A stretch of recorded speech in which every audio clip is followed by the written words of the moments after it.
O TikTok está oficialmente de volta nos Estados Unidos.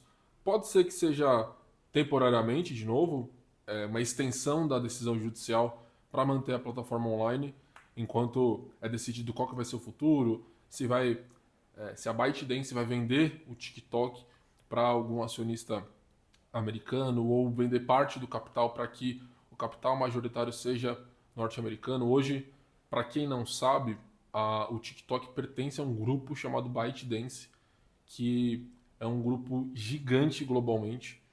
Para vocês terem uma ideia, a Meta, que é dona do Facebook e Instagram, em 2024 vai faturar ali em torno de 170 bilhões de dólares.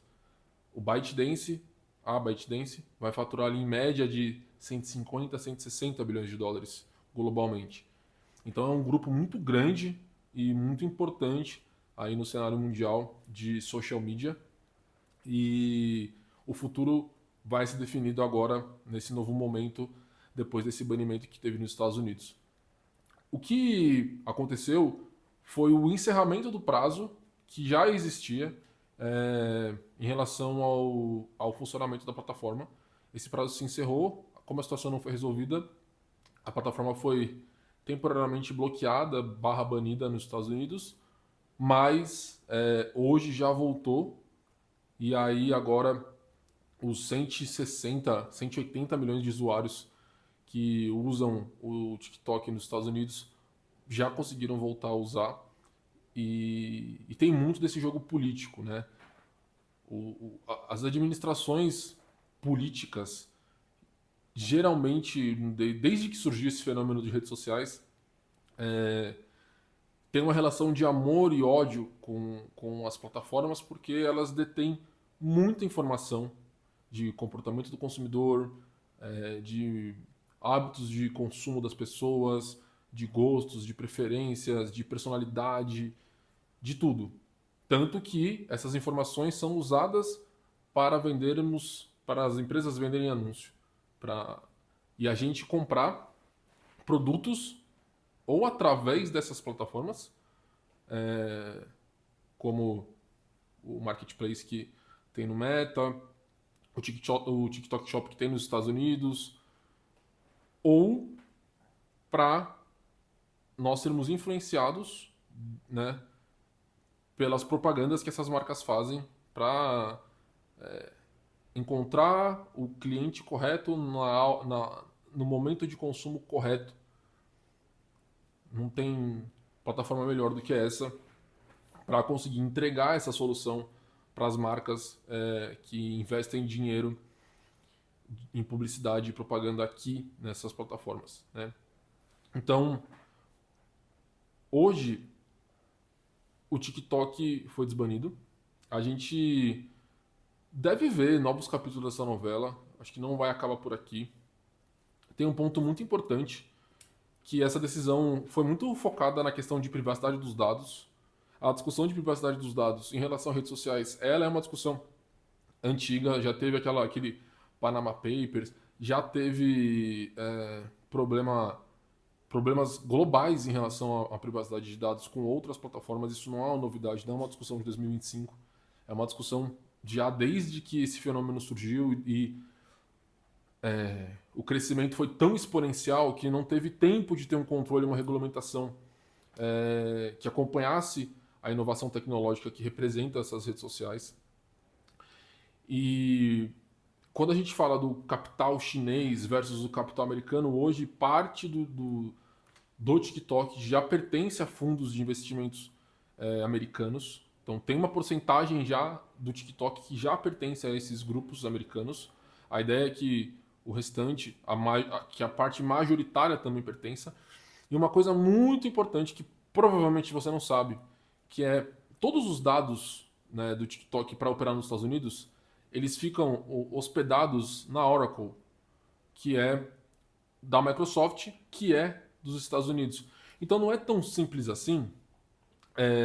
Qualquer decisão governamental chinesa, por exemplo, exigir que as informações sejam compartilhadas porque elas estão armazenadas em empresas americanas.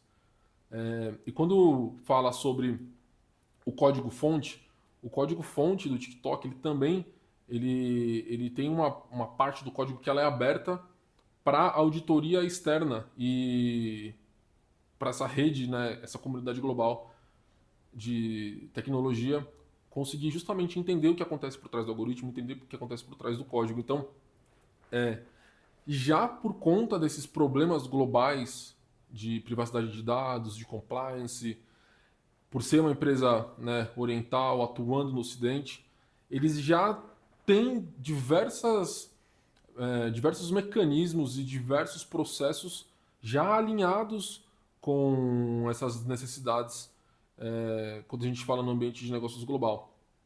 Então, o TikTok ele já vem se preparando para atender esses standards para operar fora da China, que tem regras específicas, metodologias específicas, processos específicos, porque eles têm um regime específico que pertence ao país deles, assim como cada país tem seus regimes, cada país tem suas regras, cada país tem suas leis, e para operar globalmente, você sempre vai ter que adaptar suas regras, você sempre vai ter que adaptar a sua operação de acordo com os países que você opera. Isso é normal. Toda e qualquer empresa tem que fazer isso. Se eu quiser trazer uma empresa para vender parafusadeira aqui no Brasil, eu vou ter que pegar essa parafusadeira, vou ter que adaptar de acordo com as normas aqui que são exigidas nos nossos controles de qualidade brasileiros e vou colocar esse produto no mercado. Nada pode ser feito sem uma adaptação ou sem estar de acordo com as regras locais de cada país. Então o TikTok ele já vem se preparando e se adaptando e atendendo essas regras. Tem várias outras coisas em relação a controle de idade, controle de tempo de tela, controle de conteúdo. Tem muitas coisas que já acontecem que são bem interessantes e que são feitas justamente para ter um impacto social positivo. Então, qual que é o futuro? O futuro se você é um criador de conteúdo, ou se você não é um criador de conteúdo, mas se sua empresa depende da criação de conteúdo, tipo, para gerar propaganda, para atrair novos leads, para atrair novos clientes, para gerar uma criação de comunidade, você deveria diversificar a sua criação de conteúdo. Eu estou fazendo isso. Esse vídeo ele está sendo distribuído em diferentes canais, né? Então você deveria fazer isso. Hoje não é a primeira vez que a gente vê redes sociais passando por problemas ou de se tornarem obsoletas, tipo, sei lá, o MSN, ICQ, Orkut, ou de serem bloqueadas por questões de regulamentação, tipo o X, o Twitter, recentemente ele teve um problema desse aqui no Brasil. Então, se você, por exemplo, fosse uma pessoa que era gigante só no X e não tinha essa mesma comunidade ou esses mesmos clientes ou seus amigos nas outras redes sociais, essa pessoa acabou perdendo, né, esse público. Então, por um certo tempo, depois liberou, etc. Mas, cara, a gente precisa, até como consumidores, mas como criadores, ter essa diversificação de plataforma de criação de conteúdo.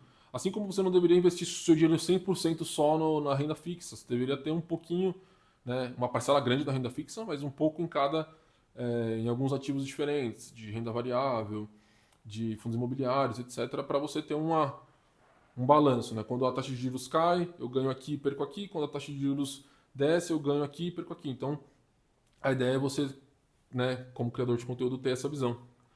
Tem uma reserva de emergência.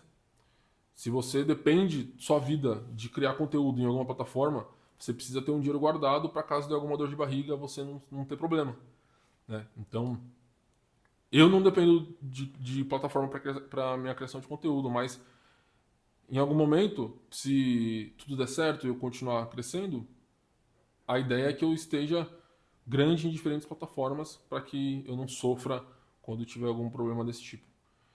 E a minha próxima recomendação é você assistir meu próximo vídeo, que eu tenho certeza que vai te ajudar com alguma coisa ou te gerar algum insight aí na sua vida. Tamo junto.